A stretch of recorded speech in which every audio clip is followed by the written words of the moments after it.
முத்து பார் கடையில ஒரு கிளாஸ்ல பிராந்தி ஊத்தி அதுல வெஸ்தையும் கலந்து ஒரு முழம் குடிக்கிறான். அவனுக்கு குடிப்பழக்கம் இல்லாதனால வமட்டிக்கிட்டு வாந்தி வருது. அந்த கிளாஸ் அங்கேயே வச்சுட்டு தூரத்துல இருக்கிற வாஷ் பேஷனுக்கு வாந்தி எடுக்கிறதுக்கு ஓடிடுறான் முத்து. அதே சமயம் நித்துவோட காதலன் இவ்வளவு நாள் கழிச்சு இன்னைக்குதான் வர சொல்லிருக்கிறா. அவ புருஷன் அனுப்பலனாலும் அவனை அடிச்சு போட்டு இன்னைக்கு நித்துவை கூட்டிட்டு வந்துடணும். அதுக்கு சும்மா போனா ஆகாது, ஒரு குவார்டரை குடிச்சிட்டு தான் போகணும் அப்படின்னு சொல்லி முத்து போன அதே பார் கடைக்கு வந்து அவனும் ஒரு குவார்டரை வாங்கி முத்து குடிச்ச அதே டேபிள்ல உட்காந்து குடிக்கிறான். பக்கத்துல கிளாஸ்ல விஷங்கலந்த பிராந்தின்னு தெரியாம அந்த பிராந்தியை எடுத்து குடிச்சிட்டு பொறுமை இல்லாதவனா நித்துவோட காதலன் நித்துவை தேடி ஓடிடுறான். வாந்தி எடுத்துட்டு வந்த முத்துக்கு பேரதிர்ச்சி. அந்த பார் கடை ஓனர்கிட்ட நடந்ததை சொல்லிட்டு முத்து அங்கிருந்து கிளம்பிடுறான். போதையில வந்த நித்து காதலன் நித்துவை கிளம்பு போலாம் வா போலான்னு வலுக்கட்டாயப்படுத்தி கூப்பிடுறான். அப்ப நித்து இல்ல நான் உன் கூட வரமாட்டேன், என் புருஷனை பத்த உண்மையெல்லாம் நானே இப்பதான் தெரிஞ்சுக்கிட்டேன், என் புருஷன் நல்லவரு, என் புருஷனோட காதலி செத்து போய் எறும்பா மறுபிறவி எடுத்து வந்து இப்பதான் எல்லா உண்மையும் என்கிட்ட சொல்லிச்சு, நான் வரமாட்டேன், இனிமேல் நான் அவர் கூட சந்தோஷமா வாழ போறேன் அப்படின்னு சொல்றா.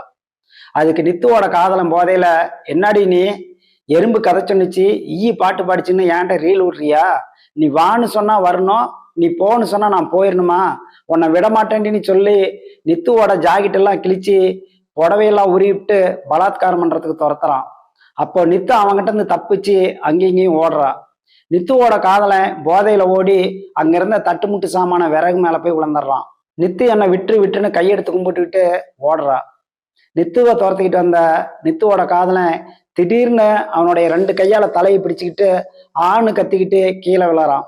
அவன் வாயிலையும் மூக்கிலையும் ரத்தம் வந்து அதே இடத்துல செத்துறான். சுத்து உள்ள மக்கள் எல்லாரும் அந்த இடத்துல கூடிடுறாங்க. போலீஸும் வந்துடுது. கொஞ்ச நேரத்துல முத்துவும் அங்க வரான். முத்துவை பார்த்த உடனே நித்து கிழிஞ்ச ஜாக்கெட்டு பாவாடையோட ஓடி முத்துவை கட்டி பிடிச்சிட்டு ஓன்னு அழுகுறா. இவன் எப்படி செத்தான்னு எனக்கு தெரியாதுங்க, என்னை நம்புங்க, நான் கெட்டு போகலிங்க, என்னை நம்புங்கன்னு சொல்லி முத்துவோட கால் பிடிச்சிட்டு கத்துறா. அப்போ அங்க வந்த பார் கடை ஓனரு முத்து கலந்து வச்சுட்டு வந்த விஷம் கலந்த பிராந்திய இந்த ஆளு தான் குடிச்சிட்டு வந்தான்னு போலீஸ்கிட்ட சொல்றான். போலீஸ் அவங்க 2 பேர்த்தையும் அரெஸ்ட் பண்ணி கூட்டிட்டு போயிருது. சரி நண்பர்களே, அடுத்தது கோர்ட்ல என்ன நடக்குதுங்கிறத அடுத்த வீடியோல பார்ப்போம். காத்திருங்க.